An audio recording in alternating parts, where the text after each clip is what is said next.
আওয়ামী লীগের যারা চালক ছিলেন এই সময় আপনি তাদের বিচার করেন। আপনি দলটাকে বাতিল করে দিবেন, দল কিছু করতে পারবে না, রাস্তায় বাড়িতে পারবে না, অমুক করতে পারবেন। আপনি 1 কোটি লোকের সঙ্গে পারবেন? 1 কোটি লোক মাঠে তো নামেন, এবং হ্যাঁ মাঠে তো নাই, মাঠে পাবেন।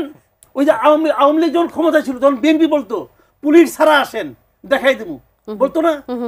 আওয়ামী লীগ ওরা বলবে কদিন পরে 2 দিন যাক না, ইলেকশনটা খেলে হোক না, দেখেন না কি হয়।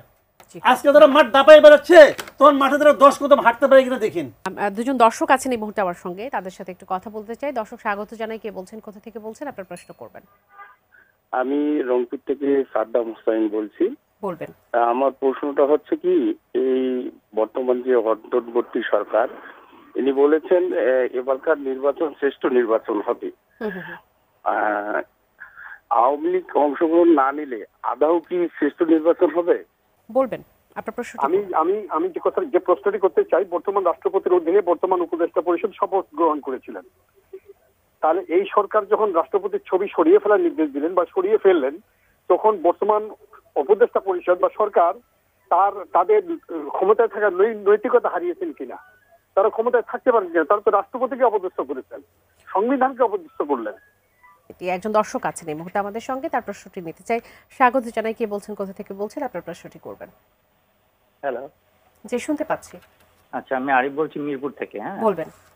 যে আমার প্রশ্ন হচ্ছে যারা মাসুদ কামালের কাছে, দেখেন যে এখন আইন করে আওয়ামী লীগ নির্বাচনকে করা হয়েছে, বন্ধ করা হয়েছে, কিন্তু আমি একটু বলি যে আওয়ামী লীগ যতগুলো অপরাধ করছে মোটামুটি সবগুলো অপরাধই কিন্তু বিএনপি করছে। আমি ছোট করে বলি, বিস্তারিত বললে প্রশ্ন বড় হয়ে যাবে। দেখেন, আওয়ামী লীগ যে 16 বছরের দুর্নীতি করছে, তার আগের ঠিক 5 বছরে বিএনপি পরপর 5 বার বিশ্ব চ্যাম্পিয়ন হয়েছে, 2001 থেকে 2006, এবং এই অ্যাসেসমেন্টটা করছিল কিন্তু টিআইবি। 1 নম্বর। 2 নম্বর হচ্ছে দেখেন নির্বাচন, 2006 সালে কিন্তু বিএনপি নির্বাচনকে হাসান সাহেবকে দিয়ে নিজের মতো করার চেষ্টা করছিল। 16 বছরে আওয়ামী লীগ সেই কাজটাই করছে ব্যাপকভাবে। আবার দেখেন রাজনৈতিক প্রতিহিংসা, আওয়ামী লীগে বিএনপির আমলে আসুল্লাহ মাস্টারকে হত্যা করা হয়েছে, ইবিএ সাহেবকে হত্যা করা হয়েছে, এবং মাসুদ কামাল সাহেব জানেন হয়তো, তারও আগে 94 সালে মেয়র হানিফ ইলেকশনের পরপরই 7 জনকে ব্রাশ ফায়ার করে বিএনপি মারছে। এবং আরো মজার ঘটনা দেখেন, রাজনৈতিক প্রতিহিংসার গত 53 বছরের সবচেয়ে বড় উদাহরণ হচ্ছে 21 আগস্ট। বিএনপি যদি ইলেকশন করতে পারে এত কিছুর পরেও, আওয়ামী লীগ কেন পারবেন না? মানে আওয়ামী লীগ এই অপরাধগুলাই করছে ব্যাপকভাবে, কারণ 15 বছর টানা ক্ষমতা থাকছে। অসংখ্য ধন্যবাদ, আপনি থাকুন আমাদের সঙ্গে। মাসুদ কামাল, একই অপরাধী দুটি দল, কেউ বেশি সময় পাওয়ার জন্য বেশি আকারে করেছে, ব্যাপক আকারে করেছে, কেউ কম সময়ের জন্য কম ভাবে করেছে। তাহলে কেন বিএনপি নির্বাচন করতে পারলে আওয়ামী লীগ করতে পারবে না?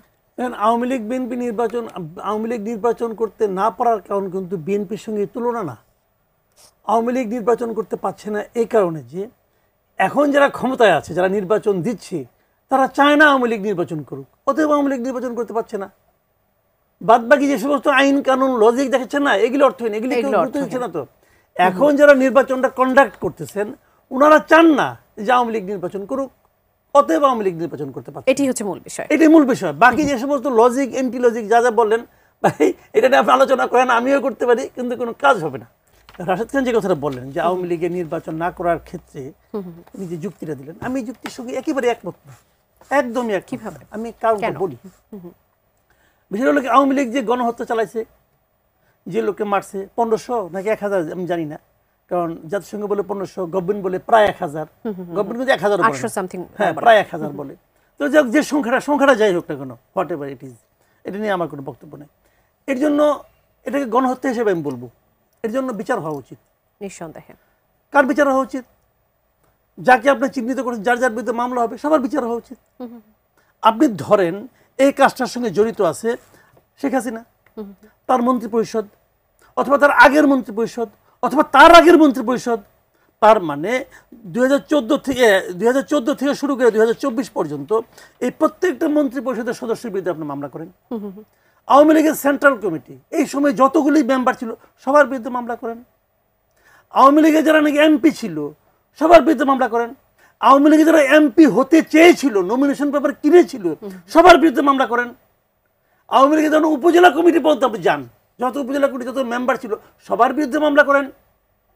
মামলায় ঠিক হবে যে সে অপরাধী কি অপরাধী না, অপরাধ করেছে কি করে নাই, খেয়াল করেন। এবং সেই সংখ্যাটা কত হবে? যদি এই সবগুলি আপনি যোগ করেন 1 লাখ হবে না।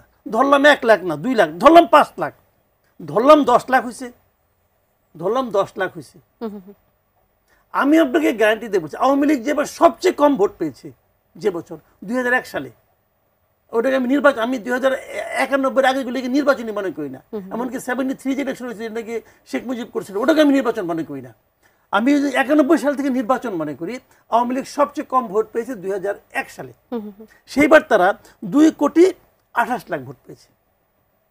আমি ধরলাম এর মধ্যে আপনার ধরেন মানে আওয়ামী লীগের কুশাসন, অনেক ভোট কমে গেছে, আবার এদিকে ভোটার সেই আওয়ামী লীগ আর এই আওয়ামী লীগ এক আবার নয়। ভোটার তো কিছু বাড়ছে, তো ঘরে হরে ধরে মনে করেন আপনার 2 কোটি লোক এখন আওয়ামী লীগকে ভোট দেয়। তার মধ্যে মনে করেন 1 কোটি লোক ফ্লোটিং মানে কি, তারা আওয়ামী লীগ ভালো করলে ভোট দেয়, নাহলে ভোট দেয় না।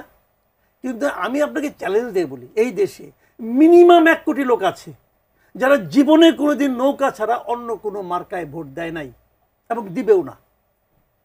মিনিমাম 1 কোটি লোক আছে, ঠিক আছে। আমার প্রশ্ন হলো সেই 1 কোটি আমি দেখেন ইলেকশন কিন্তু সরকারের জন্য না, ইলেকশন কিন্তু পলিটিক্যাল পার্টির জন্য না, ইলেকশন হলো ভোটারের জন্য, মানুষের জন্য। সেই 1 কোটি ভোটারকে, 1 কোটি যারা ভোট জীবনে কোনোদিন নৌকা ছাড়া দেয় নাই, তাদের জন্য এই সরকার কি বিকল্প রাখলো? এই প্রশ্নটা আপনি আমাকে জবাব দেন। আপনার এই প্রশ্নটি আছে, তার সাথে আমি এটিও প্রশ্ন একটু করতে চাই যে আওয়ামী লীগ যে অন্যায় করেছে, যে অবিচার করেছে, যে গণহত্যা চালিয়েছে, সেটির বিচারের আগে আওয়ামী লীগকে কি ভোটে আসলে নির্বাচন করার সুযোগ কি দেওয়া উচিত বলে মনে করেন? আমার কথা হলো কি, আপনি আওয়ামী লীগকে আপনি ভোট করতে দেন, আপনি যদি ওই 10 লাখ লোকের বিরুদ্ধে হত্যা মামলা করেন, আপনি বরং একটা আইন করেন যারা যাদের বিরুদ্ধে হত্যা মামলা আছে তারা ইলেকশন করতে পারবে না, এটা করে দেন আপনি, আমার কোনো আপত্তি নাই। অ্যাজ এ হোল পুরো পলিটিক্যাল পার্টি, আপনি আমি একটা সিম্পল আরেকটা উদাহরণ দিই, এই 2 মিনিট লাগবে উদাহরণটা দিতে। ধরেন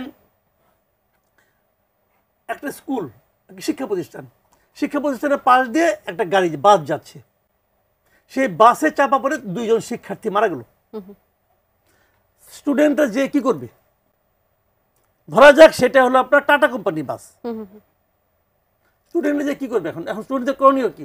ওই ড্রাইভারকে ধরে বিচার করা, পুলিশের কাছে দেওয়া। আপনি বলেন না টাটা কোম্পানি বাস পড়ে যাও, আচ্ছা বাস পড়ে দিলেন, কোন কোম্পানি? Tata company. অথবা যাও রতন টাটার কাছে যা কমপ্লেন করো, তোমার বাস আমার স্টুডেন্ট মারছে। তাহলে আসলে করণীয়টা কি? যে বাসটা চালাচ্ছিল আপনি তার বিচার করবেন, বাসটা পুরাই দিবেন না, কারণ এই বাস কিন্তু গত 10 বছর ধরে চলতেছে, অনেক মানুষের উপকার করছে এই বাসটা। তো সেটা কিন্তু পুরাইলে কিন্তু সমাধান হবে না, সমাধান হবে বাসের চালকের বিচারের। ফেব্রুয়ারিতে নির্বাচন করা হবে না এমন হুঁশিয়ারির কথা বলা হচ্ছে, আবার উপদেষ্টা একজন বলছেন যে এনসিপি কি বললো না বললো তাতে কিছুই যায় আসে না, ফেব্রুয়ারিতে নির্বাচন হবে। হঠাৎ করে কি হলো, সরকারের সাথে এনসিপির সম্পর্কে টানাপোড়েনটা কেন? শুনেন, এনসিপি একটা ক্ষুদ্র পার্টি, ক্ষুদ্র, সেই পার্টির উপরে একটা বড় হাত ছিল, ডক্টর ইউনূসের হাত, যে কারণে এনসিপিটাকে বড় দেখাতো। আচ্ছা, ফাঁপানো বেলুন চেনেন, বেলুন কিন্তু আসলে এতটুকু, ফুলাইলে পরে এত বড় হয়। তো ওই ফুলানো যে বাতাসটা বেরিয়ে গেছে, ওই হাতটা সরে গেছে। ওই হাত সরে গেছে কেন? এই লোক আবার স্বার্থপর আছে, কিন্তু সে দেখছে যে এনসিপিকে নিয়ে বিরোধীরা অগ্রসর হতে পারবো না। তো উনি যে এখন ওনার নৌকা ভিড়াইছে বিএনপির ঘাটে, বিএনপি আগামীতে ক্ষমতা আসে আমার কিছু একটা সুবিধা টুবিধা দিবে, অথবা আমাকে একটা সেফ এক্সিট দিবে, অথবা আমাকে প্রেসিডেন্ট বানাবে, এই ধরনের একটা প্ল্যান মনে মনে ওনার আছে।